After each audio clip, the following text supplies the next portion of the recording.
Okay, well, thank you very much. Thanks very much for the organisers and for putting this fascinating conference on.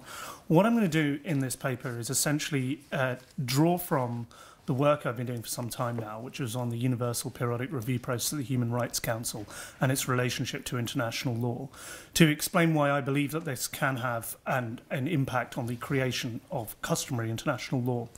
And to do this, I want to draw on the increasing wave of scholarship that looks at customary human rights law as a form of custom in and of itself, and try and reconcile this with the different approaches that there exist to customary international law.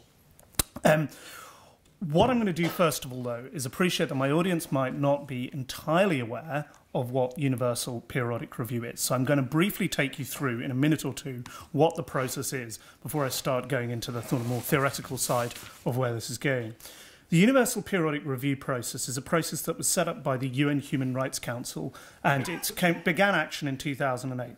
Essentially, every member state of the United Nations has had their human rights record reviewed once every 4 years, and it's a review by your peers. So it's a panel of states that are drawn that review. The other states looking at documentary evidence, your reports to treaty bodies, reports from stakeholders in country, etc. After this sort of review, there's the opportunity for questioning, and then every state, any state, can make a recommendation to the state under review. Then the UN Human Rights Council adopts the report. About 2 years later, there is what's called a Midway review, which looks into whether or not a state has been taken up the recommendations that have been given to states. And then 2 years after that, they go through the process all over again. Every single state has engaged in the Universal Periodic Review, even though after some reluctance from certain countries in relation to this. And the process of issuing recommendations at the end of the review is something where states have the opportunity to either accept or reject a recommendation made to them. And from after the first cycle in 2011, there was an increasing push by the UN Human Rights Council to ensure that there was follow-up, right? So the system, as illustrated here in this sort of circular wheel here, is meant to involve the idea that states voluntarily accept certain commitments they have to make, and it is followed up, and there is at least political expectation that they will be implementing and making certain kinds of normative change. I'm using the terminology accept and reject. The UN Human Rights Council, because it explicitly says the Universal Periodic Review is a political, not a legal process. They say this so many times, you think they're trying to make a point, but you get the idea that this is divine and this has acceptance from states because it is a political process. Use the term supported and noted, but in practice, it is accept and reject in terms of doing that. And also, too, there are a number of different studies that show this alters and has some effect on state behaviour in terms of the way it's doing it. And I'll show later in the presentation some empirical work that I've been doing on this. Recommendations can literally range on any human rights matter. Some of them are very, very serious, such as, for example, the implementation of the ban on cluster weapons, or the implementation, a recommendation from one state to another about, say, for example, the improvement of the conditions in prisons. Others are completely and utterly superficial. If you want a really good laugh, the UPR recommendations that Iran makes to the US and the US makes to Iran are hilarious in terms of the way that they're trying to make a particular point. Nevertheless, there are thousands issued each year. So it's been so far 65,000 that have been issued, all meaning various things. So, in looking at this, the obvious form of an argument by analogy in terms of my research on this was to initially investigate customs emerging and the whole body of scholarship emerging from the custom emerging from UN General Assembly resolutions, which is a very well-trodden area. I think there are three important deficits to this, which led me to my theoretical approach, which I'll come on to in a moment. But the three deficits that I think I could see emerging from this sort of area of literature, and by deficits I mean that they were revealing things about, perhaps more about the issues to do with the assumptions about customary international law in general, rather than a critique of the scholar themselves. One, First thing was it downplays, and I believe that most of the literature on this, and in particular if you look at the early literature on custom from UN General Assembly resolutions, downplays sovereign inequality. The reason for having and for treating UN General Assembly resolutions as being or actually having lawmaking capacity is to precisely at least attempt to reconcile the inequality best typified by a picture, say the one on the bottom, which is when George Bush Sr. was the United Nations UN ambassador of the United States, and you've got him sitting next to the representative of Upper Volta. That is an illustration of the most wealthy, powerful state in the world at the time with the most least wealthy, powerful state in the world. And there is a definite incentive, given that the way that customary international law has happened, that it privileges one group of states over the other. And I feel like that element of this is often missing in terms of the way that the discussion on this, and that led me to the sort of more the democratic word that I've got in the title of this piece. The second thing I can go through a little bit more further is that one of the things that I think is being noted, and this has been a couple of people looking at this, in particular Michael Byers' work on custom, have noticed, is that very often the focus on the binding nature of resolutions often underplays their discursive function that General Assembly's resolutions can have in terms of changing the overall normative climate within which we perceive ourselves. So one of the really obvious examples of this, and that was referred to actually in Anna's presentation, which is the sort of remedial notion of secession. That was in UN General Assembly Resolution 1514. It was very clear the intention of states voting on it, and their documents from the British Foreign Office at the time, were that they were not voting on a piece of international law. They were voting on a political declaration. Yet it is very clear that the way that that altered the normative framework of discourse very quickly meant that it was turned into almost into international obligation within a very, very short period of time. So that element is often downplayed in terms of the understanding of this. And finally, as well, there is a sort of a general uncertainty as to, and in particular this uncertainty is definitely being pursued by particular groups of states as to whether or not we're looking at a law ascertaining or law development process from the UN General Assembly. So what I proposed was looking at a new theoretical template drawing from the constructivist theories, which see states as having social identities, and in particular what's called the state socialization theory, which is very popular in human rights practice, or amongst human rights practitioners like it used to be, that essentially that state socialization over time can build not only senses of obligation, but those senses of obligation can itself turn into, or could be recognised as having legal effect.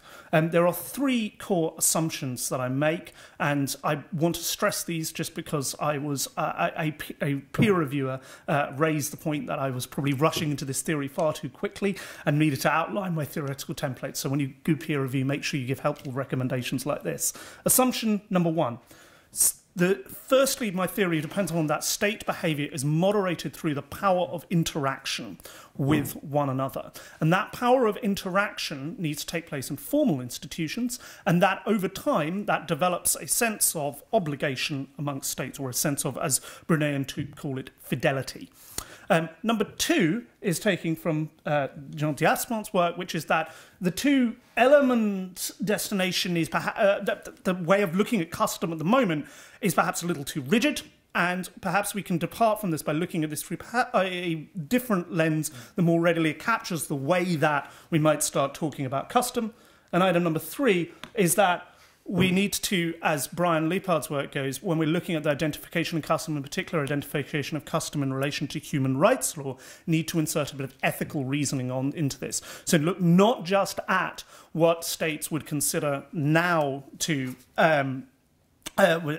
ought to be according to customary international law, but also to look at what might be consistent with a broader conception of ethical values. So insert, if you like, a recognition not just of what the law might be, but also to what ethically the law should be as well.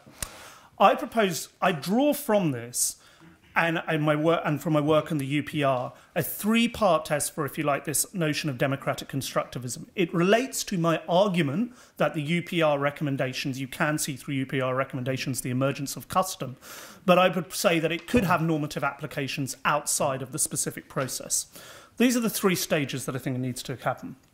Number one, there needs to be a clear institutional structure that is itself participatory and maintains sovereign equality. Now, the ILC's guidelines, whilst stating that international organisations and their recommendations can contribute to custom, they don't really say very much about, if you like, what type of international organisations or why the international organisations what make an equalitative assessment of the sort of structures and processes that would need to have. I would say that this is a lacuna because one of the more important processes in terms of recognising custom more generally is not only that states would that it recognises state practice, but it recognises something that state would consider to be practice and consider to be binding itself. Therefore, drawing on Nicole Rugen's work about the democratic construction of international law, the most important element of encouraging state participation and encouraging a democratic notion of international law is not only to have a process that treats states equally, but also to a process where there is a degree of formal equality in the way that this operates. Now, the UPR, I would say, meets this in three different ways. First of all states have participated in the review. All states also to treat the review as something that they ought to act on, right? So there is a degree of not only participation, but also to a degree of expectation there as well. So that's the first element, is that the structure itself, of the structure, organisational structure, would itself need to be participatory. The second thing is that you can measure it. Now, this is drawn from, and I'm going to talk about this example in a little bit of depth. This is drawn from an examination of, and in the paper I refer to three separate studies, one of which being universal age of consent for marriage. This one I want to pay on particularly, which is recommendations given to states across all of the three UPR cycles that have gone on the banning of corporal punishment. And by corporal punishment I mean state not physical chastisement by one's parents in a private home. I mean the allowance either in an educational institution or as a disciplinary measure by the police. Now, there have been over 534 recommendations issued to a whole variety of states across all of the regions as designated by the UN. And I looked specifically at the recommendations that featured language that is expressly if you like, would require, from which you could derive a sense of obligation, i.e. they require the accepting state to prohibit, ban, or end the practice of corporal punishment. Out of this, 45% of all recommendations on that were accepted, right? So there is the plurality of states agreed to the notion that the corporal punishment ought to be prohibited. And 12% agreed to perhaps language recommendations that were of a slightly different wording or form. So 12% of those kind of recommendations were accepted. There was a sort of other response, indicates ones were just too difficult to place, but also you got 34% that reject a ban on corporal punishment. So that sort of light green bit there could be considered, maybe the persistent objectors. But it is noteworthy that I'm looking here at recommendations, not what the state itself is doing. So you get states like Canada, for example, that rejected a ban on corporal punishment that said you should ban the smacking of children in the homes, but are quite willing to do this, to say that they equally as well accept recommendations saying that they should strengthen their laws regarding the physical chastisement of children. Whilst this provides a measurable way of ascertaining not just what states say ought to be the law, so the verbal element of this, but also in practical sense, because it requires acceptance of what states are accepting should be a practice here. The problem is with this is that there is no clear way of devising a threshold, I would argue, that would be appropriate. So, I mean, you could say it's 51% of states say yes, well, therefore we have customary international law. I think that would miss some of the complicated nuances going on here, but it must be measurable. Finally, because time is brief, is that I would argue that there must be an element of the third and final thing we must look for is an element of fidelity, or an element where a process attempts to build a sense of obligation.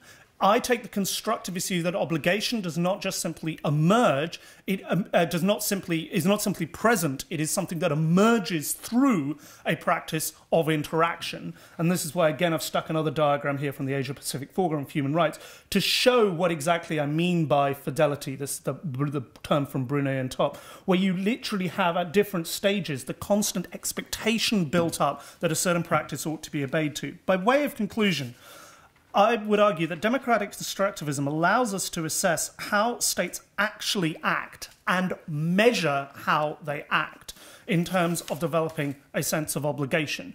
Whilst at the moment this is limited to the UPR, I've limited my analysis to UPR, I believe that were we to be resolving a question of customary interpretation of human rights in the future, it would be a useful thing to do to be able to point to where exactly do UPR recommendations lie as a barometer for assessing whether something is a customary practice. And I hope this theory is at least some way of understanding why the UPR can be considered invaluable in that process. Thank you.